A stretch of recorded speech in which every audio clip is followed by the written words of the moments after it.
ओम शांति। प्रिय दर्शकों, फिर से हम आप सभी के सम्मुख पहुंच चुके हैं आज का सत्र में। मेरे साथ मंगेश भाई भी उपस्थित है। बहुत बहुत शुक्रिया मंगेश भाई आपको। ओम शांति। ओम शांति, ओम शांति हरि भाई। आज देखो 13 मई 2025 ये बुधवार का दिन है। जैसे हम पहले कहते हैं कि आज का दिवस रूहानी दिवस कौन सा है, यह है विशेषता देखने का दिवस। जिसको भी हम देखेंगे सारा दिन हम अभ्यास करेंगे कि ये सारे जिसको हम देख रहे हैं आत्मा के रूप में देखना है। शिव बाबा के नाते से सभी आत्माएं हैं और ब्रह्मा बाबा के रूप में अगर देखेंगे तो सभी भाई और बहनें और सभी एक्यूरेट पाठ बजाने वाले निर्दोषी विशेषता संपन्न और श्रेष्ठ पवित्र आत्मा, इस रूप में हम देखेंगे। लेकिन कल का एक बात है जो हम सभी मनाए हैं, जो हमारा वरिष्ठ भ्राता थे जगदीश भाई, और वो हमारा ये यज्ञ के लिए बहुत बड़ा कार्य किए हैं। जो सारे जो हम आज लिटरेचर के रूप में देखते हैं सभी का लेखक थे और उनका तो कहानी बहुत लंबा है।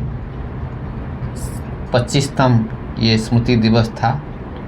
2001 12 मई को देहत्याग किए थे, अर्थात अव्यक्त हुए थे। तो उनको भी बाबा नाम दिए थे ना, संजय गणेश करके बुलाते हैं। हाँ जी। वो गणेश को भी ज्ञान का देवता माना जाता है, गणेश जी को भी, और संजय को भी त्रिकालदर्शी थे संजय, जो महाभारत में दिखाया है। तो ऐसे ये जगदीश भाई ना सच में, और उनके आप चेहरे को ही देखेंगे ना, अलग ही एक आध्यात्मिक रूहानी जो चमक थी, और क्या गंभीर व्यक्तित्व, और बहुत ही मना संस्था का आप कहो कि 80-90% लिटरेचर जगदीश भाई ने लिखा। जी, और बहुत राइट माइंड लोग थे। हाँ जी, हाँ जी, हाँ जी। और मैंने भी देखा उनको। ये जो हमारा डायमंड हाउस में वो लास्ट समय में जब थे, अंतिम संस्कार का जब हुआ, जो उस समय बीमार थे, तो उस समय मैंने भी उनके साथ मिला था। अच्छा, बहुत अच्छा लगा। बिल्कुल। और हरि भाई जी, ये वो विशेष आत्मा थी कि जिसका इंतजार भगवान भी करता था। बाबा को भी जगदीश बच्चा आया माना सबको बाबा कहता था अभी तुम बाहर जाओ। बाबा उनके साथ बड़ी रूह रिहान करता था, क्योंकि ये बिल्कुल नया ज्ञान था और भक्ति के साथ मिला के कैसे आम जनता को देना है, आम व्यक्तियों को देना है, ये बहुत बड़ा कार्य जगदीश भाई साहब ने किया है। इसलिए उस आत्मा जैसी तो महान विभूति, बहुत महान विभूति रहे हो। और आपको ये भी बता दूं कि जैसे आपने बताया कि 2001 में उन्होंने शरीर छोड़ा, तो उस समय मैं घर गया हुआ था। मधुबन समर्पित में आ गया था और उस समय मैं घर गया था। तो जैसे ही भाई साहब का सुना तो बस हमने जनरल टिकट लिया और हम ट्रेन में चढ़ गए और पहुंच गए मधुबन। जब बाबा ने संदेश दिया ना जगदीश भाई जी के निमित्त, तो बाबा ने कहा जो भी आत्माएं पहुंची है उनका एवर रेडी का पाठ पक्का है। वाह वाह वाह, बहुत अच्छा। देखो आपको एवर रेडी का पाठ बिल्कुल वरदान मिल गया जैसे। और वो भी ऐसे थे जब उनको 7 दिन का कोर्स दिया गया और वो प्रश्न के ऊपर प्रश्न पूछते गए और लेकिन जब तक उनके जो प्रश्न का जवाब नहीं मिला तब तक वो विश्वास नहीं करते थे। सबसे जास्ती प्रश्न, हमारा ये नियम होता है कि पहले तो परमात्मा का ज्ञान जो है नया ज्ञान होता है, जिस कारण से पहले उनको कहा जाता है कि पहले सुनिए उसके बाद ही जो प्रश्न है वो पूछना है। लेकिन जगदीश भाई थोड़ा बहुत जिज्ञासु थे और यथार्थ ज्ञान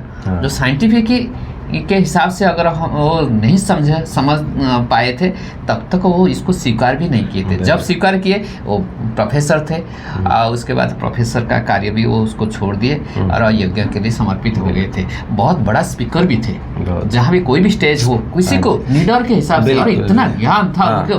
और कोई जो जगह जो ज़रूरत पड़ता था, कोई भी समस्या होता था, और स्टेज प्रोग्राम के लिए जगदीश भाई को प्रकाशमणि दादी पहले भेजते थे, जाओ वहाँ। क्योंकि देखो, हमारी दादियाँ तो उस समय इतनी पढ़ी लिखी नहीं थी, न ही ये शास्त्रों का कोई ज्ञान आदि वगैरह था, तो इसलिए उस समय की जो मेजॉरिटी बड़ों बड़ों की सेवाएं हुई है ना, चाहे पोप है, चाहे और कोई धर्मगुरु है, या चाहे बड़े राजनेता है, तो जगदीश भाई जरूर वहाँ रहते थे। जी। जगदीश भाई के समय ही कितनी बड़ी बड़ी कॉन्फ्रेंस, ये जो विंग्स जो निकला है ना, जगदीश भाई ये उनके देन है, जो 20 विंग्स है, तो उनके ये प्लानिंग से ये निकला था, जो आज तक वो चल करके आया है। बहुत सेवा, वर्गीकरण सेवा जो हो रहा है, वो इनके द्वारा ही हुआ है। और आज तो है हमारा 13 तारीख, ये है बुधवार का दिन। आज का बाबा का मीठे बच्चे है कि बाप द्वारा तुम्हें जो सृष्टि के आदि मध्य अंत की नॉलेज मिली है, तो इससे तुम बुद्धि में रखते हैं, तो इसीलिए तुम स्वदर्शन चक्रधारी। बिल्कुल, ये एक्यूरेट है, ये स्वदर्शन चक्र की एक्यूरेट डेफिनेशन है। दुनिया में तो स्वदर्शन चक्र को कुछ शस्त्र बना के और उसका कुछ अलग ही प्रयोग दिखा दिया, लेकिन बाबा कहते हैं स्व का दर्शन, आत्मा को अपने 84 जन्मों का या सृष्टि चक्र में जो उसका पार्ट है वो। और इससे फायदा क्या है कि हम जब हमारी स्मृति में यह आता है कि हम देवता थे सतयुग त्रेता 2500 वर्ष, अभी हमको पुनः वो बनना है, तो वो संस्कार हम धारण भी करते हैं और वो संस्कार जागरूक भी होते हैं इस प्रकार। इसलिए स्वदर्शन चक्र का इम्पोर्टेंस। और क्वेश्चन था हमारा, रूह को पावन बनाने के लिए रूहानी बाप कौन सा पावन इंजेक्शन लगाते हैं बाबा? पावन बनाने के लिए कौन सा इंजेक्शन? हाँ जी। तो बाबा के पास तो एक ही हाई डोज का इंजेक्शन है। ये इंजेक्शन है मन मना। लेकिन टैबलेट क्या है? हाँ जी, टैबलेट क्या हो सकता है? टैबलेट बताइए, आप बताइए। मैं समझता हूँ ज्ञान जो है वो टैबलेट। हाँ जी, योग ही है, इंजेक्शन है। बराबर, ठीक है ना? ये जो मनमना भाव है ना, ये संस्कृत शब्द है, बराबर है ना? संस्कृत शब्द, ये संस्कृत शब्द अभी हमको संस्कृत पढ़ना नहीं पड़ता है, लेकिन बाबा बहुत जो शुद्ध हिंदी भाषा में हमको समझाते हैं। देखो, अनेक भाषा, अनेक धर्म के लोग होते हैं दुनिया में, लेकिन भगवान का जो ज्ञान है ना, यूनिवर्सल ज्ञान है, सभी के लिए ये माना सीखने के लिए बहुत अच्छा है। और इसलिए वो बहुत सरल भाषा में भी बाबा समझाते हैं कि मुझे याद करो, मन से ही याद करो। बिल्कुल। मन से ही याद करो मुझे, और अपने को आत्मा सोचो, मैं शांत स्वरूप आत्मा हूँ, ऐसे सोच करके शांति धाम के रहवासी हूँ। ऐसे सोच करके भगवान को याद करो, परमपिता परमात्मा को याद करो। बाबा ने कहा कि ये जो रूहानी इंजेक्शन है ना, जी, ये सिवाय बाबा के कोई दे नहीं सकता है दुनिया में। और इंजेक्शन का बात बताएंगे ना, वो दुनिया के जो हॉस्पिटल में जो इंजेक्शन देते हैं उसको ही समझते हैं, लेकिन ये जो बहुत नया नॉलेज है और रूहानी नॉलेज है, इसमें इंजेक्शन और टैबलेट और हॉस्पिटल और जैसे हॉस्पिटल कम यूनिवर्सिटी, ये समझ में थोड़ा सा डिफिकल्ट होता है दूसरे लोगों के लिए।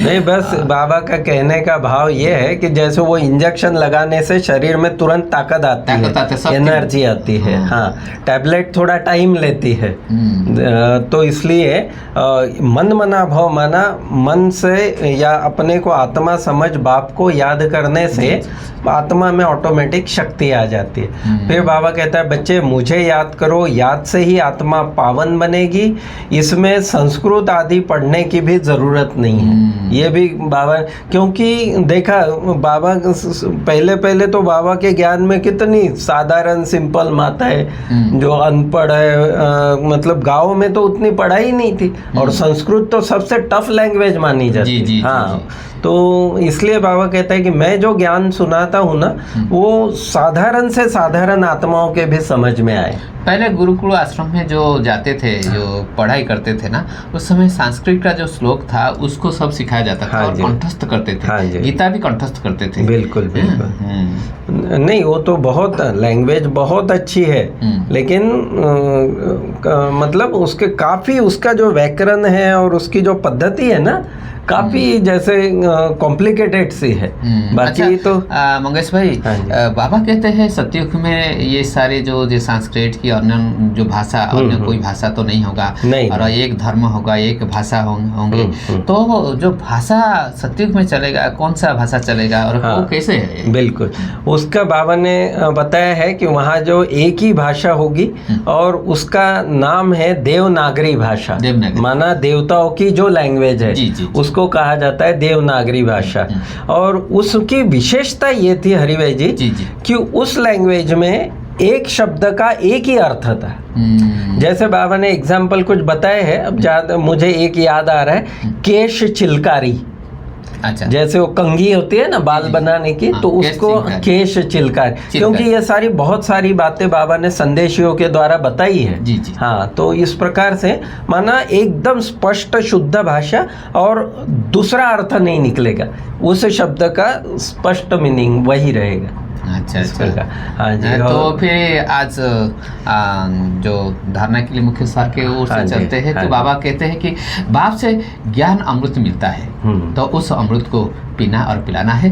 पुजारी से पूज्य बनने के लिए विकार का त्याग करना है। दूसरा पॉइंट है, बाप जो स्वर्ग में जाने के लिए लायक बना रहे हैं, तो उसकी हर बात माननी चाहिए और पूरा निश्चय बुद्धि बनना है। बिल्कुल, निश्चय में विजय है और निश्चय से ही प्राप्ति है।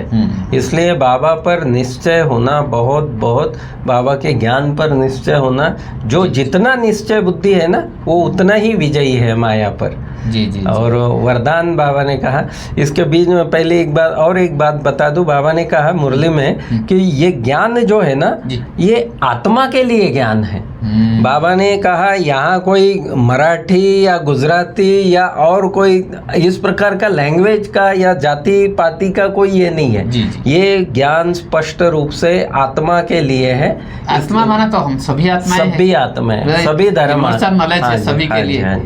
कोई ऐसे नहीं कहेंगे ये गुजराती है उनके लिए है, ये फिर अलग ऐसे भी है। देखो, अगर उनको यदि शिक्षा देना पड़ता तो परमात्मा भी आकर के गुजराती वालों के लिए गुजराती भाषा बोलते, फिर जो मराठी वालों के लिए मराठी भाषा बोलते, जो उड़ीसा वालों के लिए उड़िया भाषा बोलते, ऐसे कितने लैंग्वेज है, कर्नाटक वालों के लिए बराबर है, बराबर बहुत।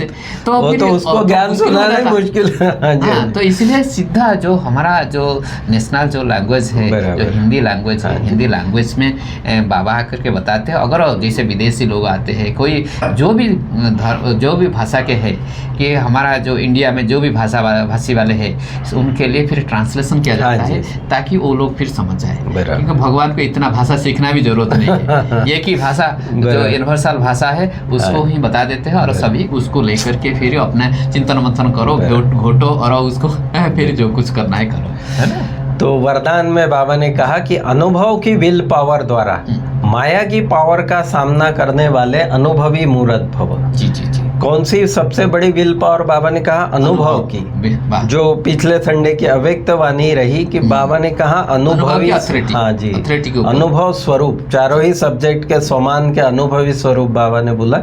माना बाबा ने कहा कि जब तक अनुभवी व्यक्ति जब हो जाएगा ना, किसी भी ज्ञान के पॉइंट का, गुणों का, शक्ति का, तो फिर वो कहीं भी कभी भी हार नहीं खाएगा।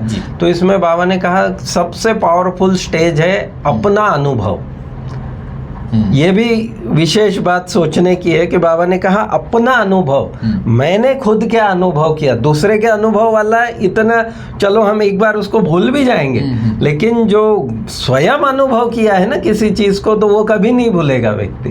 हाँ, तो बाबा ने कहा अनुभवी आत्मा अपने अनुभव की विल पावर से माया के कोई भी पावर का, सभी बातों का, सर्व समस्याओं का सहज सामना कर सकती है, और सभी आत्माओं को संतुष्ट भी कर कर सकती है। सामना करने की शक्ति से, सर्व को संतुष्ट करने की शक्ति अनुभव के विल पावर से ही सहज प्राप्त होती है। इसीलिए हर खजानों को अनुभव में ला करके अनुभवी मूर्त बनने के लिए बाबा ने कहा।